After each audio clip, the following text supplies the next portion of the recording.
Good evening, everyone. Once again, we are starting time now. Appreciate everybody's time, and hopefully everybody had a great week. And like I always say, even if you didn't, the weekend is time for you to, wind down and prepare for the upcoming week. So tonight we have a very interesting topic. I was even thinking we've done this cyber chat before, but I don't think we've tackled this framework on its own as a subject. So we are going to be looking at zero trust. I know it's a buzzword that has been thrown around for a while, and if you've been in security for a minute, you've heard of zero trust, right? We're going to dive a bit deeper into it, how it came about, and really what is zero trust used for. And as security professionals, what are we going to use that for, or what is our contribution to zero trust, and how is it going to influence what we do as security professionals? But before we jump in, as everybody can see, we appreciate everybody's time and effort. Our goal was for our YouTube channel, Eretmis Cybersecurity YouTube channel, our goal was to reach 1 million subscribers by October of this year. We hit 1 million subscribers July. So we are ahead of our goal. We're able to meet our goal way ahead of time. So appreciate everybody's help and effort, and for supporting the YouTube channel. Everything that we do for Cyber Chat is posted on our YouTube channel. And that is how our YouTube channel started.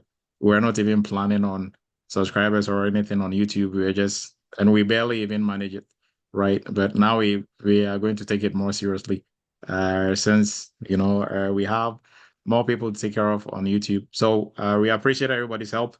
Thank you very much. So now we're going to get the gold plaque. It's on the way.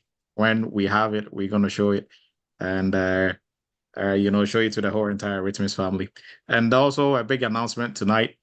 We are going to be hosting our live event in Maryland in October, right? So there is a link for you to declare your intent, or if you are interested in attending this program. And we appreciate everybody's effort and everybody's help, and we encourage you to, if you want to attend this, kindly put it in there. That way we have a rough idea of the number of people who want to attend for planning purposes in terms of accommodation, and then also the hall that we are going to get right for this program. So kindly, it is being put in the chat. You can go ahead, and if you've not already done so, you can go ahead and use the link to let us know that you are going to be attending, right?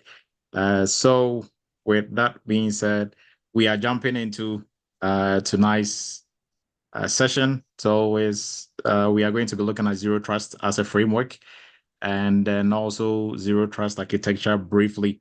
But we're not going to go too deep into zero trust architecture. If you understand zero trust architecture becomes a little bit easier. So our YouTube channel, a screenshot of it. We are now at 1,000,001, right? 1.01 million subscribers, and that is everybody on here's got collective effort for making Eretmis what it is now. And this cyber chat is brought to you by Eretmis Academy, Cybersecurity Training Institute based in New York. And I'm Dr. Emmanuel Ledoux. I'm going to be your presenter for tonight. And a little bit about myself. If you're new to the family, I'm a cybersecurity everything, right? I love everything and anything cybersecurity. Been in IT for almost 24 years now. I am the founder of Eretmis Academy and the CEO of Eretmis Inc., a PCI QSA company and a cybersecurity consulting firm as well. And I used to be in the Army. I was a captain in the Army and a former professor at the University of Maryland Global Campus and CTC as well, right? And for Eretmis Academy, we are partners with CompTIA. We are authorized CompTIA partners, and we give 20%. We have 20% discount on all CompTIA vouchers, and we give that to everybody within the Eretmis family, and for cybersecurity, for cyber chat attendance. So if you're on here and you want to sit for any of the CompTIA certifications, if you reach out, we will be able to afford you the 20% discount for you to at least save some $100 or $80 or whatnot to be able to write the exam, right? And then also for folks who are in the security space, or if you've written any of the certification exams, as a requirement, every 3 years you are going to renew. So you renew, or you are going to maintain your certification by either sitting for the exam or using continuous educational points to meet the requirements, the renewal requirements. So attending cyber chats like this also helps you to do your to gain continuous educational points. So all you have to do is in the chat, you can put hashtag team live and then take a screenshot of it. And that is the number of screenshots you take for the different cyber chats. You can use that for, I think each one is a point piece, and you can use that for different certifications, different certification renewals, right? So with that, we are going to jump into some housekeeping stuff, and then we'll move into cyber news, and we'll move on. So, and also we have a WhatsApp group, Eretmis Cybersecurity WhatsApp group. We almost, I think, 10,025. I'm not sure if that is the max for WhatsApp now. They keep increasing and decreasing the number. So if you are not part of the WhatsApp group and you want to be part of it and keep up to date with all industry happenings in the cybersecurity space and be part of the family, you are most welcome. The link will be posted in the chat also as well. And there's what they call a WhatsApp channel. We have a Eretmis Cyber Chat on there as well. If you follow it, all the links to Cyber Chat and all that will be posted as well. Now, this was our original goal, to hit 1 million subscribers by October. We did that. Current subscribers is 1.01 million. So a big thank you to everybody for making this possible. And you can, you also have to keep subscribing if you've not subscribed already. If you want to stay up to date with Cyber Chat and everything we do on the Eretmis, in the Eretmis Cyber family, one way to stay up to date is subscribing to our YouTube channel and sharing it also as well among all cybersecurity enthusiasts. So for tonight, we will look at cyber news as usual, and then we will jump into our topic of discussion for tonight. So for cyber news, if you have any cyber news, kindly get it ready. We open the floor for you to share your cyber news also as well. Now, in the news this week, Rite Aid is in the news, and mostly when you have big corporate organizations in the news, you know what time it is, ransomware, right? So they got breached, and that is why they're in the news again. So there's a big again in here, right? It got breached again, and they've got breached, in the past. This time is by a ransomware, group, a Russia-based ransomware group that is called Ransom Hub. They are fairly new, but they are causing a lot of problems for these big corporate bodies. And what happened is they were able to breach Rite Aid's network, and apparently they claim they have about 10 gig. They've exfiltrated about 10 gig of their sensitive data, and they are giving them an ultimatum, right, to pay some money. Obviously, that is what they do in ransomware, and they're giving them 13 days to come up with the money, or they are going to leak their data that they've captured.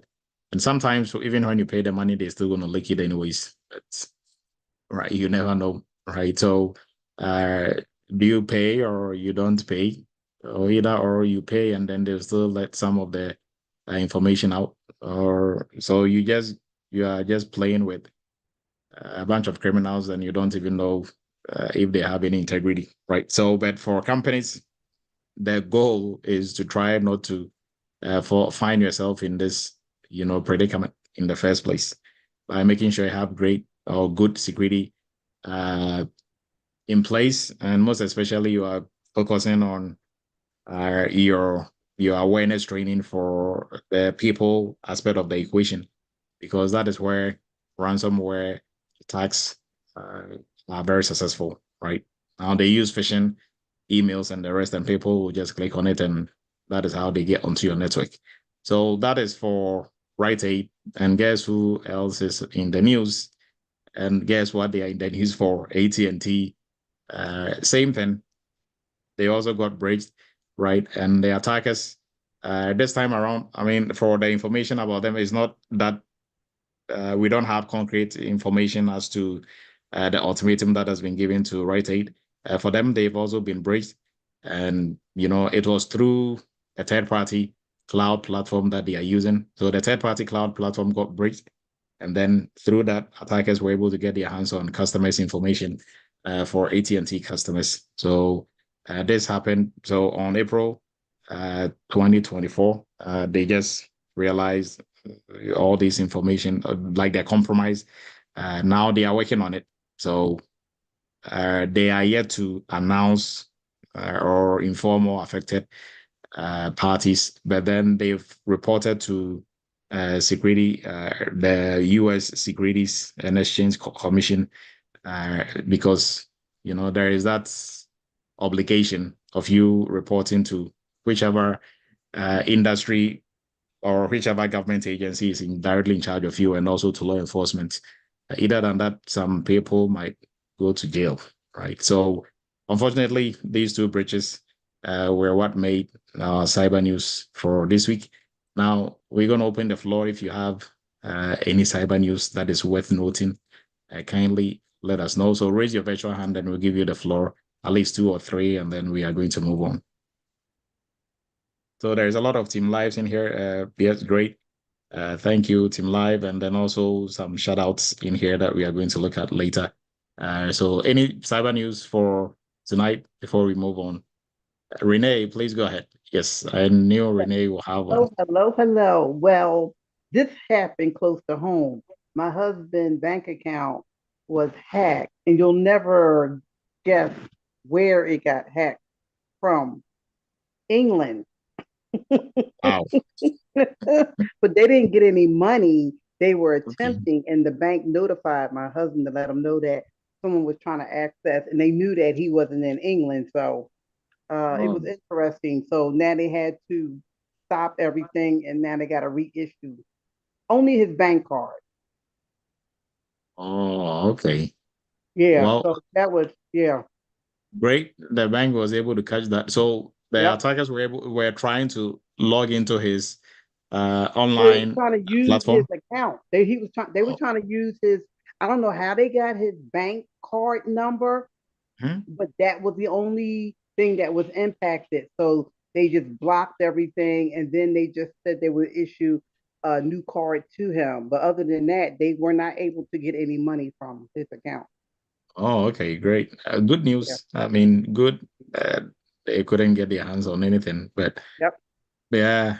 All right. Thank you, Renee. You're welcome. So everybody else, just be on the lookout. And I think the banks are doing a really good job now.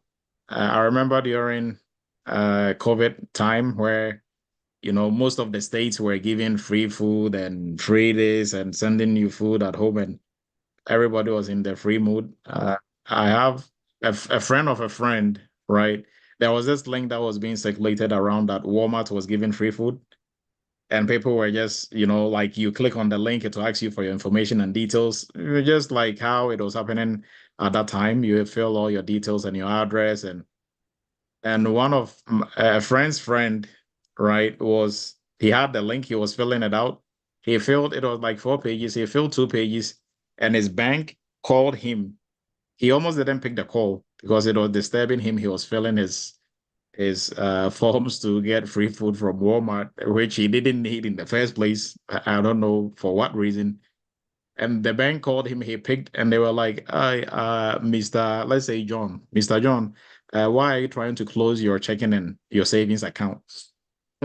Like, and he's like, "No, I'm not." Like, yeah, you just called us here and we are trying to, transfer all the funds and close your account. So we decided to call, the number we have on file to make sure you are the one actually doing this. So what was happening was, as he was filling that information out, from the link that he received. The attackers were using that information, and right then they called his bank and tried to close out his account, right? Because the information that they had on the link, it will take you to a site and you are filling the forms. All that information were information that they could use to impersonate him on the side of his bank, right? And that was quick, that quick. As he was filling, they were using it. So just be on the lookout for, such things. So great. Thank you, Renee, for that input. Andrea, please go ahead. Yes, hi. I just read about a new spyware attack that's been issued for iPhone users. So if you're currently using an iPhone, just to be aware, be sure to keep your device updated or your devices updated. But there's some news circulating around that there's some new spyware attack that's targeting iPhone specifically. Oh, thank you. Thank you. And so for everyone who has not has not jailbroken their iPhone, you are good. Just make sure you're updating it. But if you jailbroke your iPhone just to be able to get some apps and some movie sites, then you have to be concerned about this, right? But thank you, Andre. Mohammed, please go ahead. Yeah, I have experienced one topic that we talked about, I think a couple of weeks ago, about the cryptocurrency and people that invest. There was a Telegram and WhatsApp app that was a group that was open and they were added me automatically. And as I was monitoring, they were encouraging, the participants to invest in crypto. And as I was monitoring, there were a lot of people that were, rooting and putting a lot of money into it. And what happened was, even some of them, they got, so excited about, this, they were refinancing their homes to put some money that they didn't really have. And after, I would say, like 2 or 3 weeks, the WhatsApp group was closed and they were basically the WhatsApp admin, the Facebook that was managing thought that was some kind of a scam, and then they closed it. So they opened Telegram, and then they were fighting the people that were defiant or with the WhatsApp, joining there, and then everybody was still excited, and all of a sudden they were asking people after they make like thousand money to pay for the commission to get their money back. And that's when they started to get suspicious. They said, well, why don't you take the commission from the money that we invest? And they said, no, you have to pay that. So there were people that paid the commission too.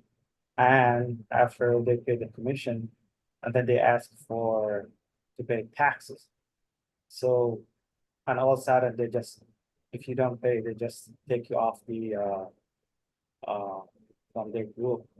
So as I was, looking at and seeing, how people they were, scamming, I couldn't just watch it, and finally I put some notes that they're scammers, and just to watch it, and they just immediately removed me from the app. So if you see something like that you automatically your phone be added to WhatsApp group or Telegram for crypto, just watch out, because there's a lot of scammers out there and they'll take advantage. Well, thank you, Mohammed, for that insights. So I think everybody should just be very cautious of such.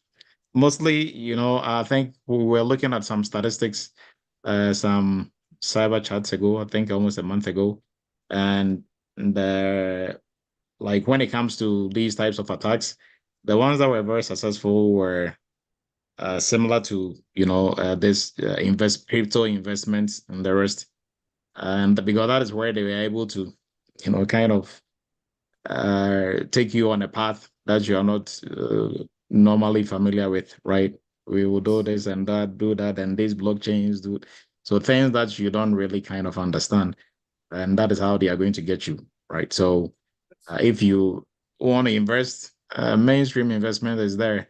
So not some random WhatsApp group asking you to invest and people giving false testimonies. So just be on the lookout. I mean, these things have been there for a while. Thank you, Mohammed, for that. And with that, we are going to move on. I appreciate everybody's time. So kindly continue to put where you're joining us from in the chat, and we'll give you some shout out later on. Our July 4th promotion ends on the 15th. So we have like 3 days to go. If you've not taken advantage of that already, please do. Now, you can take advantage of that with the entry level and the entry level internship. So for entry level, for anyone looking to break into the cybersecurity space, this is the course that is going to help you to do so, right? From any background, you don't need an IT or cybersecurity background. You can start from zero, and we will take you from there to where you are going to be at the level of intermediate level skills and knowledge. Now, this training comes with hands-on training where you're going to work with most of the cybersecurity tools, Nexus, Qualys, the different categories of tools. We are going to walk you through to build your own cybersecurity lab. And then once you are done with that, going through the training, giving you that foundation, going through all the major areas of security, cryptography, identity and access management, risk management, to give you a very solid working knowledge foundation in the security space, and then move you into the skills portion where you get to work with the tools. And then once you've done the second or the next portion of the course is to move you into the internship, where you get to work on 10 major security projects from audits, incident response, third party, security awareness training, doing governance stuff, working on policies, and others, right? So you can take advantage of the 30% going on to jump into the entry level if you are looking to break into the security space. And then also for our PCI DSS training, we have the specialist and expert. New cohort is starting on the 25th of this month. You can also take advantage of the 30% promotion on this one also as well. So for anyone already with IT background or some cybersecurity background looking to specialize in the most lucrative niche in the security space, you can jump onto our PCI DSS training, right? And then for folks with already some IT or cybersecurity background who want to get into cybersecurity, but they think they have some good foundation in terms of knowledge already, but you are lacking the hands-on, right? Working on real world projects in the security space, then you can jump into our GRC internship and workshop, which is also going to start on the 27th. It was originally scheduled for 20th, but it's been moved to 27th because next week 20th is going to be graduation for our interns who are passing out, right? So you can also take advantage of the 30% on this one also as well. And this is what differentiate our training, or what differentiate products coming from Eretmis from any other institution, because during interviews, you are speaking to things you've done, not things you've memorized or you were taught, right? If you've done something and you are speaking about it, it's different from if you read about it, right? So that is the difference. And then most importantly, on the job, what are you going to do on the job, right? If you are given that opportunity, will you be able to actually work? You can have all the certifications in the world, but if you've not really encountered working on real world projects, on the job is not the place for you to do try and error, because you are getting paid all this money. Nobody's going to babysit you and walk you through how to do the job. Most people think you do on the job training. On the job, what they do is orientation. They are going to orient you to what they have and what the tools and how they are structured and how they operate. But nobody's really going to show you how to do the job. You have to come on board knowing how to do your job already. They're just going to orient you to maybe the tools they are using. If you're not familiar with the tools, that is fine. They can show you that. But really doing the job and your understanding of security itself and the different aspects of it, nobody's going to teach you that on the job. So the GRC internship will help you to, gain that mastery. And it's GRC internship, but we go beyond GRC, right? but we do everything and anything GRC as well. So take advantage of this. Also, this will help you to really be able to function effectively in the cybersecurity space, right?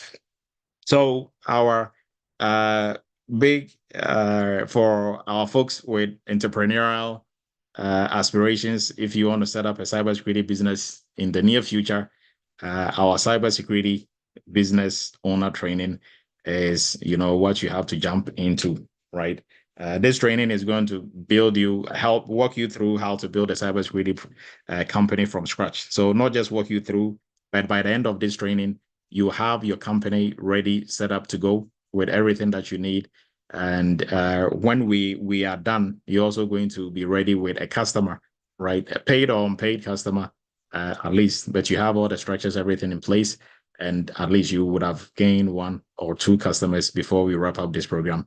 It's a very practical, hands-on. It's not just theory, but we are going to walk you through. So everything that we do, we walk you through, you are going to do before we meet. All as we are going through every week, there's a project for you to work on. So if you have no company, you don't know how to set up a company, the different aspects of it, the banking aspect, getting funds or credit we walk you through all that, right? Choosing a niche within the cybersecurity space, we walk you through all that also as well, right? So you can take advantage of the 30% also with the CBOT as well, right? Now, the biggest announcement, our Eretmis Cybersecurity Conference finally is here. It's going to be in Maryland. So, shout out to all Maryland folks. So DMV area is where we're going to host it. This is going to be our first maiden edition. So we are very happy and excited about it.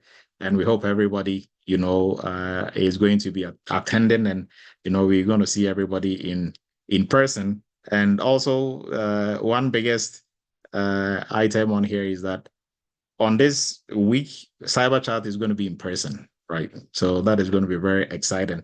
We're going to hold Cyber Chat in person, and we'll be able to see everybody and talk and, discuss and share knowledge. And we are not going to be, virtual like we always do. So that is the most fun and exciting part. So kindly make it a point to attend. The link to declare your intention of joining has been posted in the chat. So kindly use that to just fill out the forms and sign up and let us know that you're attending. That way we use that for planning processes. And also next week or thereabout, the more information is going to be available, and we're going to send it out in terms of, the hotel and pricing and everything. We are going to push it out, right? So Sandra, please go ahead. I think Sandra has a question. Yeah, I wanted to ask where exactly in Maryland is going to be? So that is yet to be determined, but it's going to be in Maryland. Okay. All right. So with that, we are going to jump into zero trust framework, and then also zero trust architecture. So before we jump into it, I'm just going to pose the question: what is zero trust? I mean, just take 2 or 3 inputs, and then we are going to move forward. When we say zero trust, if you've heard about it or you have some ideas or thoughts about it, you can bring it up. So what is zero trust?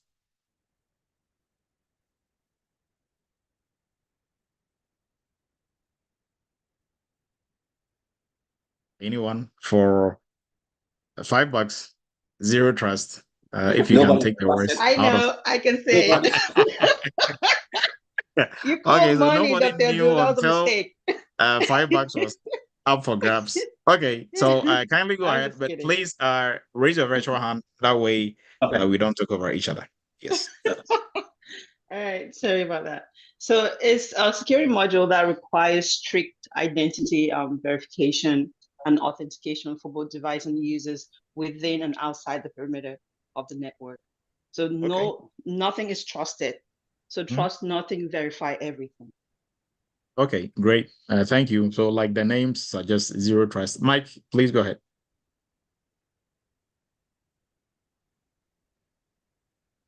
You are muted if you're trying to speak. Oh, okay. So yes, the last statement she made. So just putting it in like everyday language is like, okay, we want to not trust everything that comes to our network or our system and we want to verify everything. So that way we are not taken by any surprises. So just in everyday language, yes, that's what it is. Okay. Thank you, Mike. So I think if there is nobody else with their hands up, we are going to move on. Zero trust is a very interesting concept, and not only for security, but we can apply it in our individual lives, in our daily lives. But I think we are all very guilty of not using zero trust in our everyday life. And I'm going to give an example for us to know exactly why. So, if we take your house, your apartment, for example, when you're about to go to sleep, right, or when you get home, you lock the main door behind you, right? Like you lock the main door. And I don't think so. Let's say, for example, if you are going to sleep, right? That would be a very good example. So you are going to sleep. Once you go into your bedroom and you get on your bed, you are not going out again to other aspects of your apartment or of your house, right? So if we are going to sleep and we are inside our house, mostly what we do is we just lock the front door. Nobody goes to the kitchen and lock the kitchen door, goes to the living room and lock the living room door if there is, a living room door, goes to all the other rooms and lock the doors and put all the keys together and put it in your bedroom and go to sleep. Who does that? If you do that, I'm going to give you $100. I don't think anybody on here does that. You just lock the front door and then that's it, right? The house, apartment, whatnot, that is what we do. We lock the main door and then that's it, right? Now, that is not zero trust in terms of security principles, right? Because what we are doing is we are practicing security. It is not zero trust. We are doing the traditional, and that is what we used to do for, everything IT security, cyber security, information security. In our organizations, we have a network and that we are using. Traditionally, we're just using on-prem network. So network, your computers are physically connected to each other, and we have a network, and we operate and do everything within the network. That our enterprise system was on there also as well. So we were most concerned about our front door, right? And with that concept of our front door, we came up with boundaries. So just like for your house, for your apartment, the whole building, right, is the boundary, right? And we have a front door. So this is the boundary, this is the front door. You have some windows and whatnot, but those might be closed. So for an attacker to get in, they have to come through the front door, right? Now, if an attacker with that concept, and in security, what we use security models and concepts to protect ourselves. So in our daily lives or in IT or on your network, those concepts, the principles are pretty much the same, right? So I think everybody can really relate to what I'm talking about, right? So we are using the same concept we are using at home in IT and on our networks and everything. So this is our boundary. This is our home. This is my apartment. Anybody who is in the apartment is considered, trusted. So if your cousin comes in or you have some visitors and they come in, they are good people, right? I mean, so we are not mostly concerned about locking all our doors. And if somebody wants to go to your guest restroom, they have to come get the key from you. If somebody wants to go to your kitchen, they have to come for the key from you, right? We don't do that. In the same way is what we're doing in security, right? So it was just that one big door that we are protecting, and we had a perimeter. So in the security space on your network, and it was like a logical or conceptual boundary. We have that boundary, right? And we are protecting that boundary. And anybody who was able to get into that boundary or get into that house or that building, they had access to everything. They had access to your kitchen, to your living room, because there were no extra layers of security or for us to lock our different doors and different areas within our network, right? So we were using that for a while. And then, some schools of thought were coming up with, what are we doing, right? Somebody gets in our building, they have access to everything. They can go to our kitchen, they can go to our restroom, they can go to, why don't we make sure we are putting in place some extra security measures whereby even if they get into our house or get into our apartment, they are in, but they don't have access to all other areas of the apartment or the house, right? So they can get in, but they are just in. If they have to go to the kitchen, it is locked. If they have to go to the restroom, it is locked. If they have to go to your bedroom, it's locked. The other bedroom is locked. So they are there. The only thing they'll have access to is anything within like your hallway or those areas, right? So that makes it difficult for an attacker who is able to break into break into your security, even a security measure that you have in place, break into your front door or go through your windows and get into your house or they don't really have, if we are practicing zero trust, then they wouldn't have that access to anything else. They are just in, but they are just in, right? Andrea, please go ahead. Yes, hi. I just wanted to highlight, I shared a PDF in the chat with everyone, and it does a really great job of highlighting the outside in, I guess, approach that you're talking about. So from the perimeter, the client devices, all the way to the internal. It's to think of it as a onion, if you will. And the outside of the onion is going to be where your clients or your devices sit, whereas the very center of the onion is going to be the data. So before they can penetrate all of those different layers, you have security measures in each and every single step of the way. So Yes. this PDF does a great job of highlighting that. Thank you, Andrea, for that. And I think, Mike, did you have your hand up? Oh yes. I put it down, but maybe I can speak real quick. So I Yes, go ahead. want to share this with you and see if that is a form of a zero trust. Then I think I might get a $50 instead of the 100 you promised. So what I do is with my kids, I told them if you're home and somebody knocks at the door, I have a passcode with them. For instance, let's say there are 3 of them. I said the key is 1, 2, 3. So even if you hear mommy's voice or you hear daddy's voice, you still need to ask for the passcode. If you don't hear 1, 2, 3, you don't open the door. Would that be considered a zero trust approach that I practice in my home, and then I get my $50? Well, that is an extra layer of defense, but I wouldn't necessarily call that zero trust because the moment somebody is able to get into, so let's say somebody knows your 1, 2, 3, and they say it, and the kids open the door for them. Once they get in, your living room is not locked, your bedroom is not locked, all your bedrooms are open, or your kitchen is open. So I can still have access to everything within your facility or your building, your house, your apartment, right? But with zero trust, even if you are inside our apartment, we still don't trust you. So we will lock every door. So hopefully that helps. Bartholomew, please go ahead. Yes, thank you. No, I just wanted to say to the previous speaker that looks like multi-factor authentication, not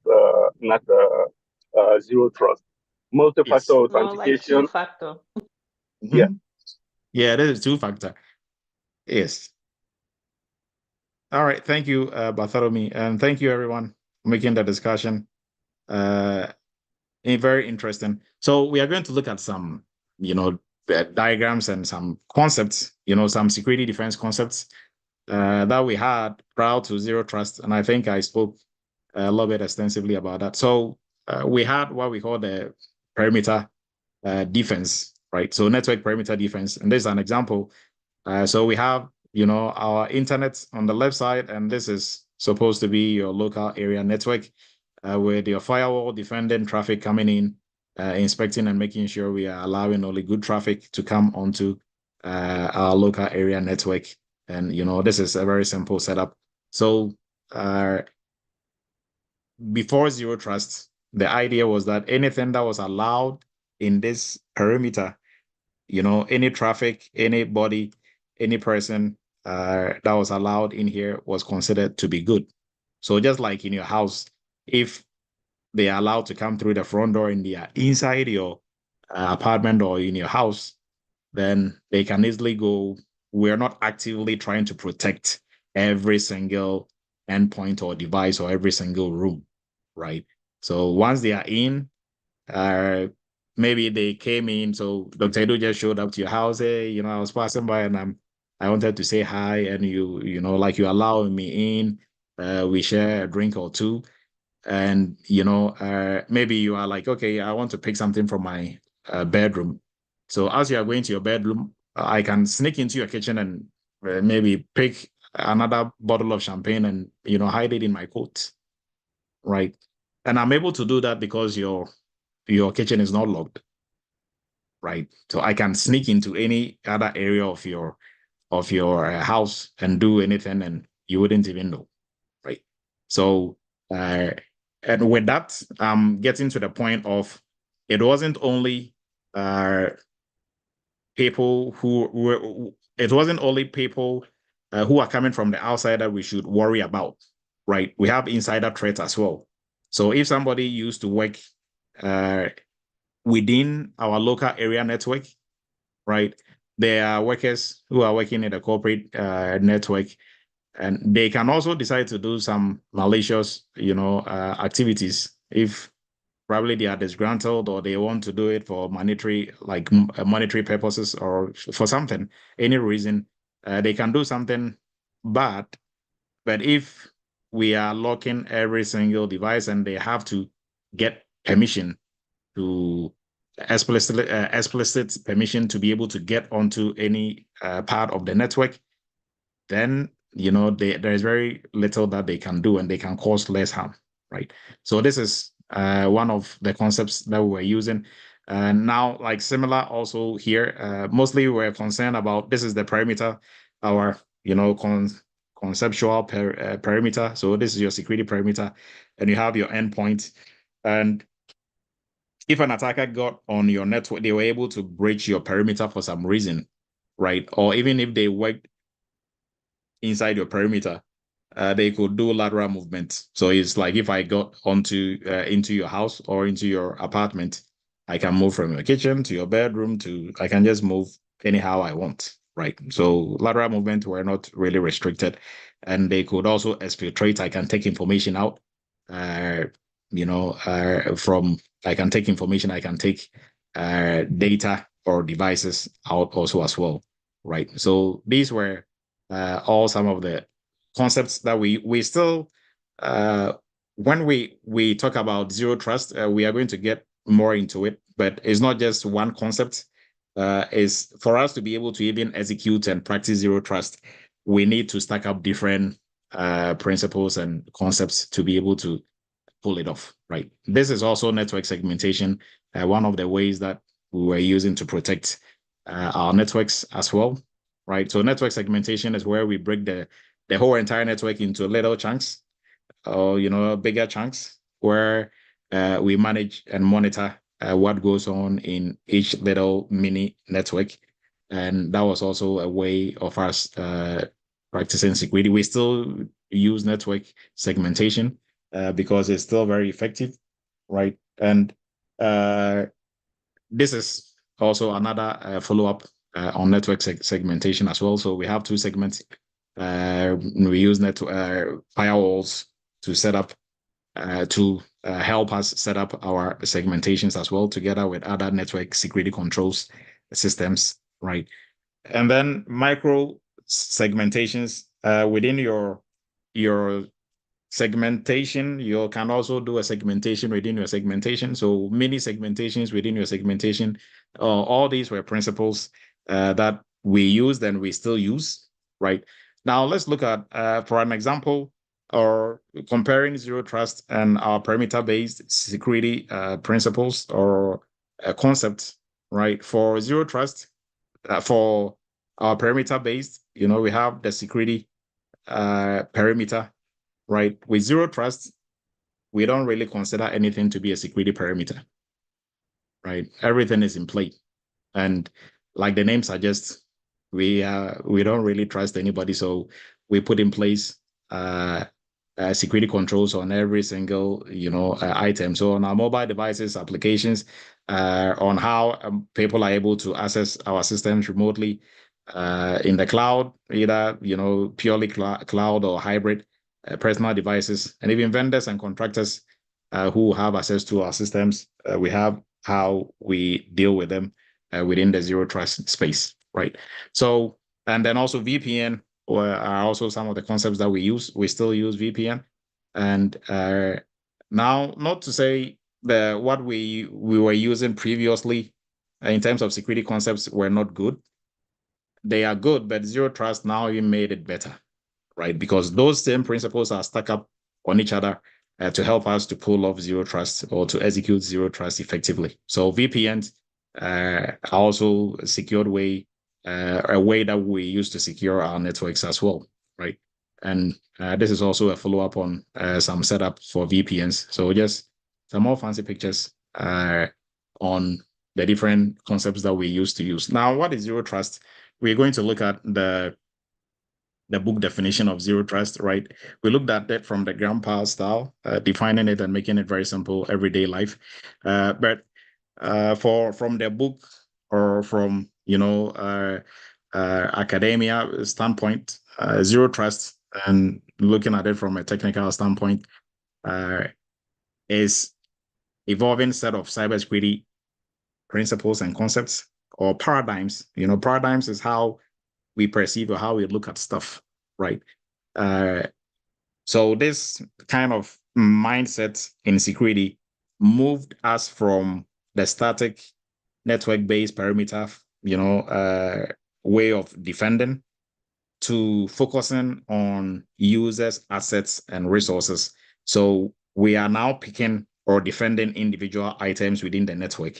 So we have totally moved from the mindset of perimeter, because now defining perimeter is almost impossible, right? Previously, we have our traditional network on-prem, but with the introduction of the cloud, introduction of, new technological, activities and events, it becomes a bit really difficult to pinpoint and say this is the perimeter. Just like how we fight on the military front now, right? There is you can't say this is your defined battleground, right? So we fight here, just like in the past, where they could declare this is the battleground. So we can move to this side, move to that side, come for 3 months, and when we are ready, we all come and meet on the field and fight. It doesn't work like that. Now you can be on your way to pick up your food or your resources from somewhere, and somebody will just attack you in the middle of the road with IEDs. They can ambush you anywhere and everywhere. So there is really no integrity in today's day and age when it comes to fights. Either you are fighting on the cyber front or in real world, in person, right? So it becomes hard for you to define that it is going to happen this way or that way, or define the perimeter, right? Because a company has an on-prem network. They are also in the cloud, right? So they are practicing, they have on-prem, they are in the cloud, so it's kind of hybrid. They have remote workers from, different areas. They allow remote access to their network on-prem and then also in the cloud. They have different locations around the world. That makes it how do you define your perimeter? It's almost impossible, right? So, but if we are using the paradigm of zero trust, now we are tackling individual items and events, right? We are setting up security infrastructures and putting security principles for these individual items, rather than looking at it from a perimeter standpoint of defending this whole area, and anything, that is inside the area is good, anything outside is bad. We are moving from that mindset. So that is all that zero trust is, phishing, right? So zero trust assumes that there is no implicit trust granted to assets or user accounts based on solely the physical location or network location, or based on ownership of any assets, right? So hopefully this is starting to make more sense in terms of the focus, right? And then also it focuses on the protection of resources. So like your assets, your workflow, your network accounts. What zero trust is not going to do is it does not focus on just network segments or on your network location. So this is no longer your network location or like your segments are no longer seen as the prime concept to your security posture, right? So more when we're using just the perimeter security concept, your network location, network segments, they were what we were primarily focusing on, right? Now, also, zero trust now assumes that there is no traditional network edges, so there's no boundaries or parameters, right? Because of how we are set up now, cloud, on-prem, hybrid, remote workers, remote access, and all these, they are unique challenges that we are facing now as opposed to 10 years ago or 15, 20 years ago, right? So zero trust seeks to address the uniqueness of our modern technological challenges and advancements, to helping us to secure remote work, remote access to our networks, the cloud, and also helping to thwart the effort of ransomware attack and other forms of attacks. Right? So when it comes to zero trust, our main focus should be on authentication and authorization, right? Because for every single item or every single endpoint or every single device or whatever data we are trying to protect, we make sure that for anybody to have access to anything, they need to authenticate and get authorization before they are granted access to that. Unlike previously, where once you are able to authorize and authenticate onto the network, everything was in play. You had access to everything. You could move laterally to anywhere and everywhere. Now that is not the case, right? So you can be granted access onto the network, but you still need access to different systems and different data or different resources on the network if you want to have access to it, right? So you still have to authenticate and get authorization before you'll be able to have access to anything, right? So the concept of zero trust, it was built as in response to our enterprise network trends, such as remote works, cloud-based assets, bring your own device, and others, right? So, and then also to do away with your traditional network boundaries. So the history, what is the history behind zero trust? So zero trust, as we have it now, it was a concept. It is a concept that has been around for a while, but the word zero trust was coined by somebody, right? But the concept was there, it's been around for a while, and organizations like BISA and Department of Defense, they had some publications. Sometimes I think some of it as way back as 2004.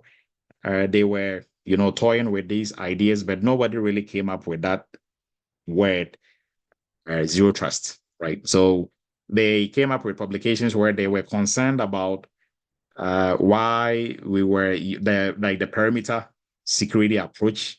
They were concerned that it wasn't that efficient, or if somebody was within the perimeter and they were an insider threat, they could cause harm. If somebody was able to, for some reason, maneuver their way or into the perimeter, then they also had access to everything, right? So that was a concern. So they had a publication. I think they call it the Black Core. And this publication, the focus was to move away from the enterprise based, from the perimeter based security model that we were using. And also they had another forum, the Jericho Forum in 2004. They also had a publication on that. That was the intent was to deparameterize our networks, right? So all these were they were ideas on the path of zero trust. But eventually in 2010, a security researcher called John Candiver, right, came up with this was the one who coined zero trust, the word zero trust, right?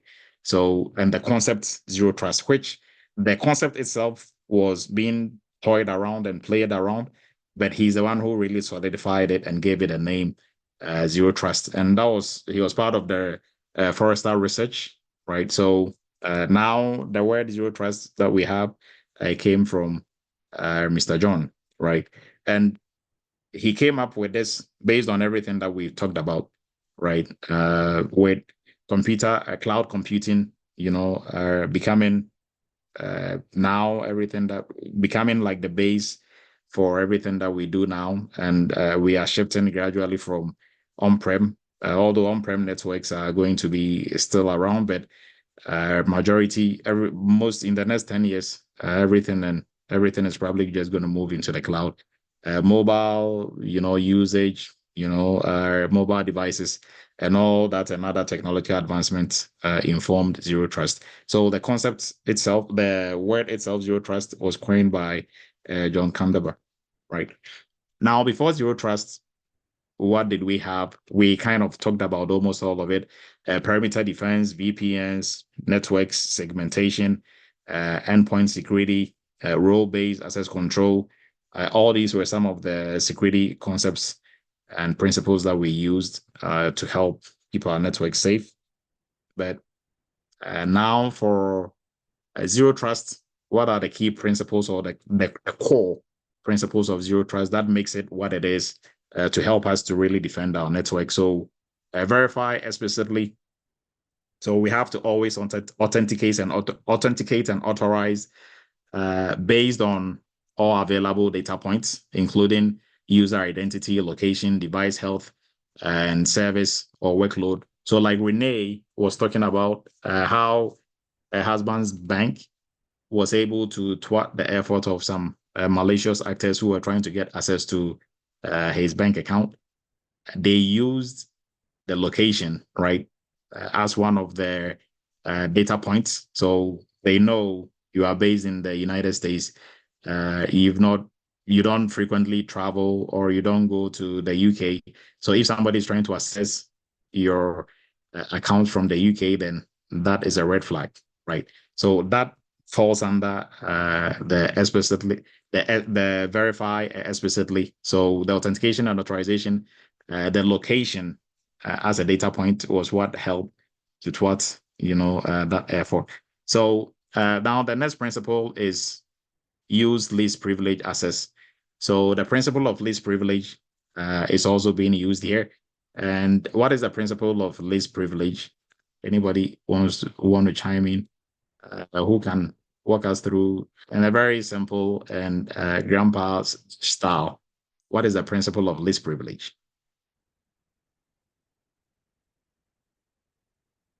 Let's go ahead, Andre.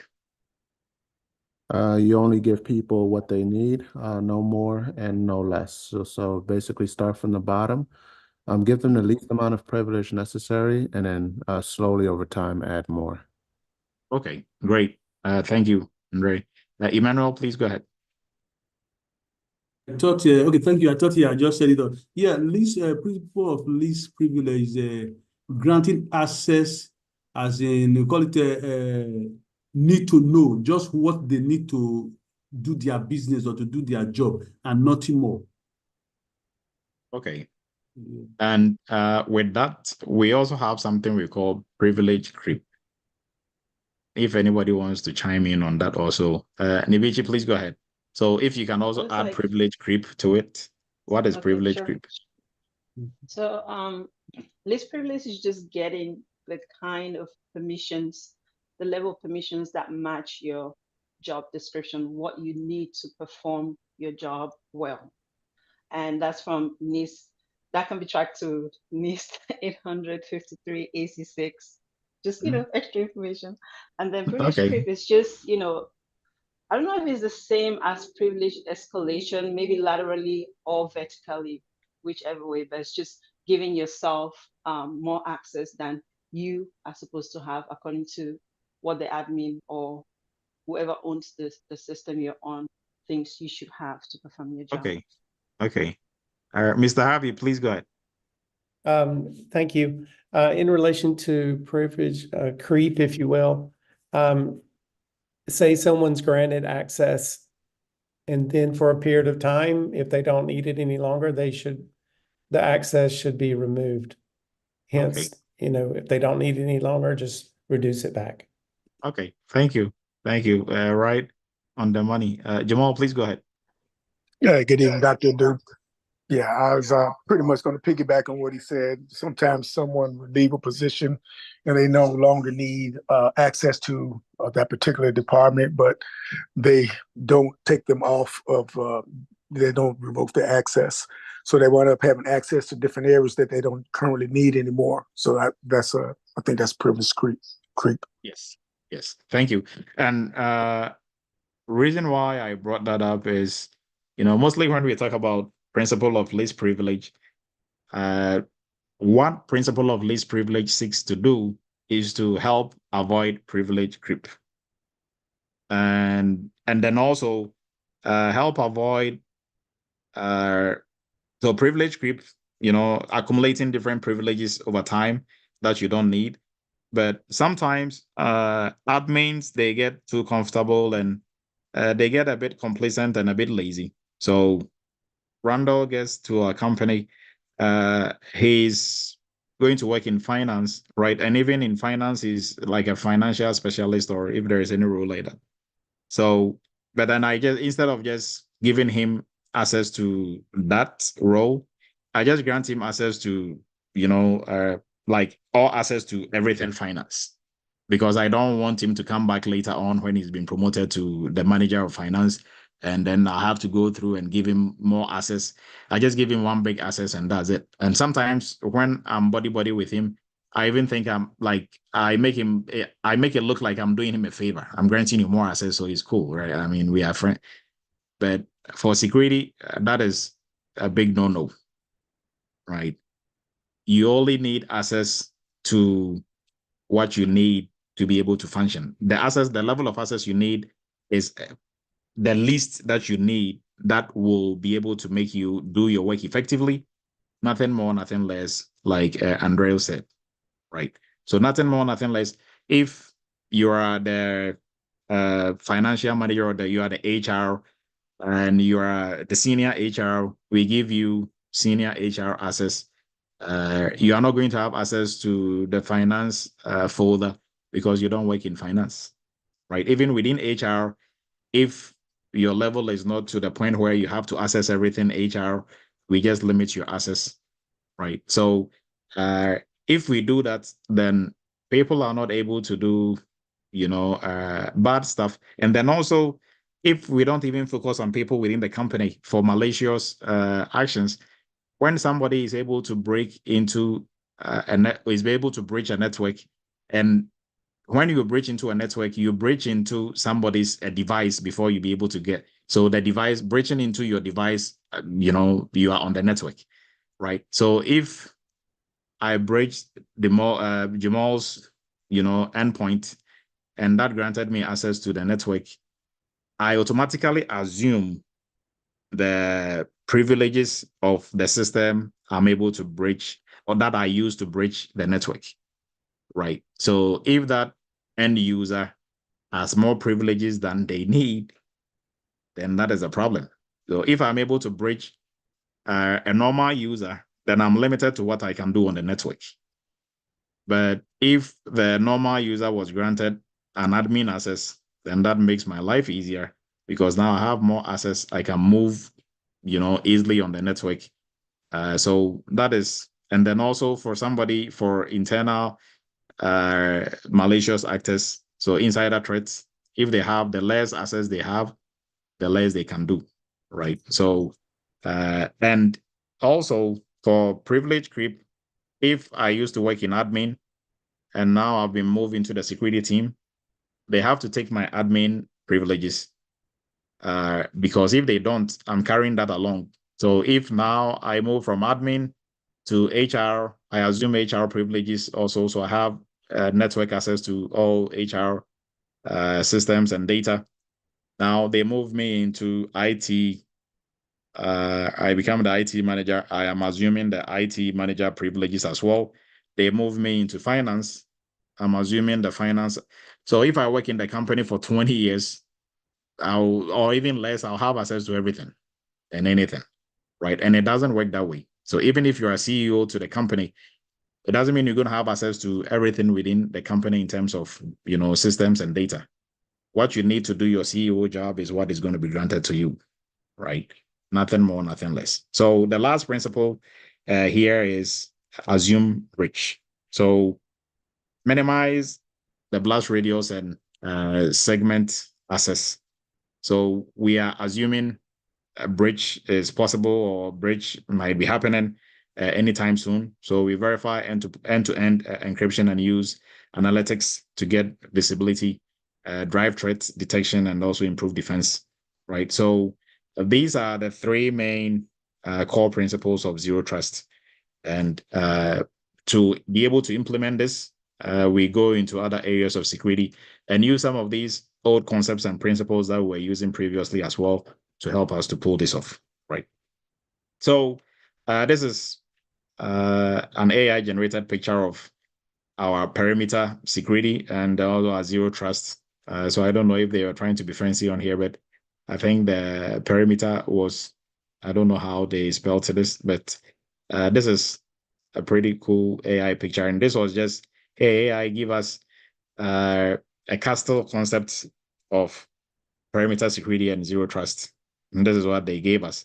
So with perimeter security, what we used to have traditionally for your castle, if you are defending it, you are going to defend, this is your perimeter, right? I mean, that is how castles were built. The ideology of what we were doing or the goal was also informed by what we used to do in the past, in the olden days.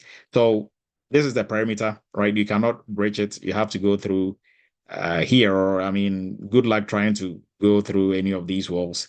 Pretty thick walls, very strong. So you go through, if you're able to breach the front door, then you are in, right? So we assumed everybody in here within the castle was good people, right? If you are outside, if we authenticate, we identify and authenticate you and you are good, then we authorize you to come inside. Then we are assuming you are good. But that wasn't always the case, right? That wasn't always the case. Now, if you've seen the movie Troy, that is where we got the word Trojan horse for the Trojan horse malware, right? Troy, where one country was trying to breach the city, another city, and they tried and tried in vain. So they decided to make a horse. They all left, the whole entire army left, and they left a horse in front of, like the city gates to kind of show appreciation, and not appreciation, but kind of to say, okay, sorry, we tried to breach or take over your city. This is a gift for you. Unknowingly, they had soldiers in there. And when these people moved the wooden horse, a big wooden horse, into their city, in the night, the soldiers came out and they took over the city, right? So anything that is inside is not necessarily good. But if you look at zero trust, on the other hand, it means we are defending every single area of this castle, right? So everywhere you have to authenticate to get to, to get authorization into different areas, and we are defending every single area. So to be able to take over this castle, and this castle is going to take you way more and your success rate is going to be very limited here than here. Here, once you're able to bridge and get in, you are in, right? So, and once you are in, you can go to all these other places as well. So this is just some visual, extra visual stuff for you to really appreciate what we're talking about. Now, for what are some of the use cases of zero trust? So in security, when we say use cases, what are some of the situations and scenarios whereby zero trust will be used? So for remote work, cloud security, insider threats, it helps avoid insider threats, like we just saw. Third-party access. So third-party access, kindly mute. So third-party access and also micro-segmentation. All these are some of the use cases whereby zero trust will come very handy, right? So we are also going to look at zero trust in today's security. So for security professionals today, what are we supposed to do, and how is zero trust changing the game for us, right? Now, the paradigm shift in how we viewed security in the past, or how we view security even in our homes, should start changing, right? I think now everybody will start thinking about just, locking just your front door, to your house or to your apartment, and that is not enough, right? So if we are not in the habit of looking other areas, I mean, sometimes it's not really practical to look everything. If you are in the house during the day, walking around and going to different areas, that is fine. But in the night, you might want to, some areas that you think you have some valuables, you probably want to lock it if, after locking your main door. So at least you are practicing some in-house zero trust principles at home also as well. So for us as security professionals, what are we going to take out of this? So zero trust requires, or it helps us to do continuous monitoring and verification, micro-segmentation, adaptive authentication. So now implementing multi-factor and then also risk-based access control will help us to really enforce better security, comprehensive visibility, because now with all these AI tools and other monitoring SIM tools and the rest, we're able to get high-level visibility on our security as well. And then also data protection. Now, zero trust helps us to protect data better with more integrity and enforcing integrity and confidentiality as well, right? So as security professionals, these are some of the things that we are getting out of zero trust as a principle or as a framework. And for zero trust architecture, right? If we talk about cybersecurity architecture, who can give us? We did a whole session on cybersecurity architecture. Anybody remembers what is security architecture? Cybersecurity architecture and design. What does it really entail or involve?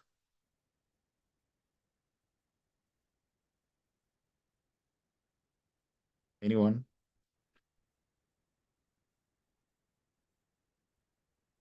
So if you know what, I could. Oh, Randall, please go ahead. I would say in simple terms is first segmenting the risk, if you will. I mean, of course, there's the network as a whole, but finally, the intention is to block and isolate the related segments so you can deploy, if you will, control and limited access for the employees and staff, and of course, the outsiders. Yes. So everything that Randall said falls directly under our architecture, right? So for security architecture, just like how we do architecture in everyday life when we are building our houses and other, facilities, we first do architectural design, right? Where we come up with how the building is going to look and the principles, in terms of security, how many doors and the rooms. In security, we do the same thing. If a company has to set up a security, security infrastructure, we first there has to be a security architect who is going to go through and design, right, how security is going to play out in the company. Now, zero trust becomes the foundation or the fundamental concept that influences how we do the architecture of our security infrastructure, right? So that is where we are getting zero trust architecture from, right? So it's the normal architecture, how we set up our security. And now on top of that, we have an underlying principles that is going to be your zero trust, right? So zero trust architecture is an enterprise security architecture that is based on zero trust principles. Is that pretty simple, right? So everything that Randall said directly falls under this, right? So with that, we are going to wrap up for tonight, and subsequent security cyber chats, we might probably go more in depth into different use cases where we can apply zero trust. Now, the zero trust framework, we didn't touch the framework itself, but there is only one organization has been able to come up with a full-blown framework, security framework for zero trust, and that is NIST. And the NIST 800-207 is your zero trust framework. So everybody kindly download that from the NIST website. It's a good read. Really lays out everything that you need to know about zero trust. Now, we are wrapping up, so we are going to just do some housekeeping and then leave the floor for any questions. Our 30% 4th of July promotion is still going on. It ends on the 15th. And if you are looking to get into the security space, become a cybersecurity professional, our cybersecurity entry-level course will help you to do that. So start you off from no IT background, cybersecurity background, to where you can start working in the security space, making 6 figures and up. And then also for folks looking to specialize in the cybersecurity space, if you're already in IT or you have some cybersecurity background, PCI DSS is one of the lucrative areas that you can specialize in. And our PCI DSS class starts on the 25th. You can also take advantage of that with the 30%. And then for folks with some IT background, cybersecurity background, looking to get some real world hands-on experience working on different cybersecurity projects. That way, during interviews, you can speak to projects you've done, not things that you just studied or memorized. So if you have certifications, 3 or 2, and you really know you cannot do the job, you have to jump onto our GRC internship. Our next cohort is starting on the 27th this month, right? So you can also take advantage of that with a 30%.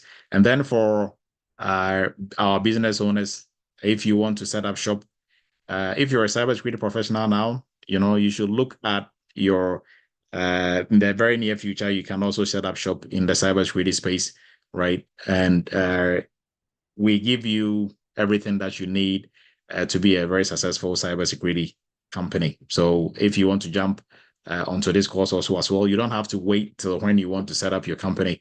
When you come through, we walk you through and set your company up for you before the end of the program, right? And show you all the tips and tricks that you need, how to apply for government contracts, how to write proposals, and all that is included. So you can get onto that also. New cohort is starting on the 23rd. Now, the biggest of it all, in October, we are going to do Cyber Chats live in person, and it's going to be part of the conference that we are holding. Our first Eretmis Cybersecurity conference going to be on the 25th of October to 27th. It's going to be in Maryland. As that location yet to be put out. So kindly, we've put in the chat the link for you to show your interest. You can go ahead and fill out the information in there, and we will really appreciate that. And then also our WhatsApp group, the link will be posted as well. So now we are going to wrap up for questions, and we will wrap up for tonight. So if there are any questions, kindly, you can kindly bring it up, or if there are any comments, any additions to what we were discussing. And as we are waiting for questions in here, we will go through and give some shout outs to everybody joining us. So now for the Maryland or DMV folks won the first conference is going to be in DMV, and the next one we're probably going to choose the location as we move along. So kindly go ahead, Renee, please go ahead. Yeah, I have a couple people who are not part of this, but they are interested in participating, but they live so far. Will they be able to do a Zoom for the conference or not? Yes. So the Zoom, the conference will be streamed live also as well. Okay. So for folks who are not able to join in person, they will also be able to have access to it stream live. So during Cyber Chat on that day, they will be live and then also being streamed. So you can also participate online as well. Yes. Thank you. Yes, you're welcome. So I think the link was posted, is going to be reposted again, and you can use that link to show your intent, by going ahead and filling out the forums. And then all the information will be sent out when they are ready. All right. So as we are waiting for anyone who is looking to renew your certifications team live, I've seen a couple of folks in there. Please kindly go ahead and type it in there and take a screenshot of it. Okay, so UK was asking a question in here. Okay, but I think for music, you was talking about if somebody can play a music or something. I think when we were waiting, so we don't play music or any of that because when you put the video on YouTube, copyright infringements and others, right?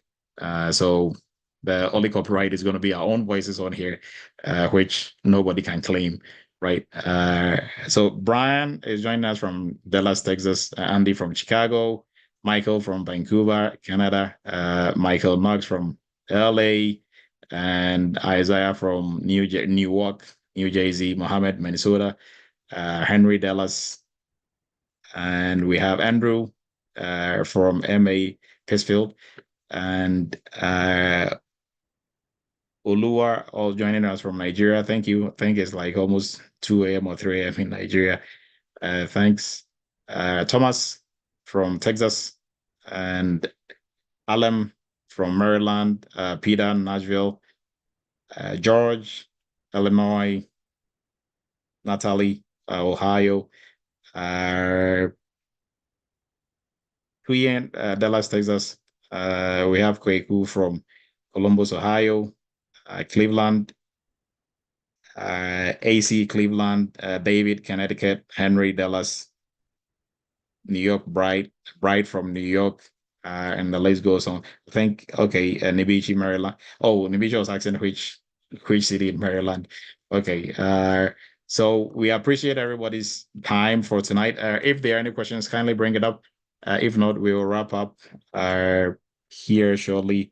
Osha, Fort Worth, Donald, Houston, Texas, and the list goes on. So we appreciate everybody. If we missed yours in the chat, we didn't mean to miss it. Good luck, Virginia. Right. All right, everyone. So we are wrapping up for tonight. We appreciate everybody's time. This is Eretmis Cyber Chat. We're wrapping up for tonight. Have a great weekend, everyone. And the video will be available on YouTube where it was being streamed live. So it's going to be available. And also the video that we're going to upload will also be on there as well. So join us again next week for another educative edition of Cyber Chat. And before we go, David, please go ahead. I think David had his hand up. I think I'll call you and then ask you my question. It's not okay related to this. All right, David. All right, everyone. Have a great weekend, and we are going to meet again next week, same time. Good night, everyone.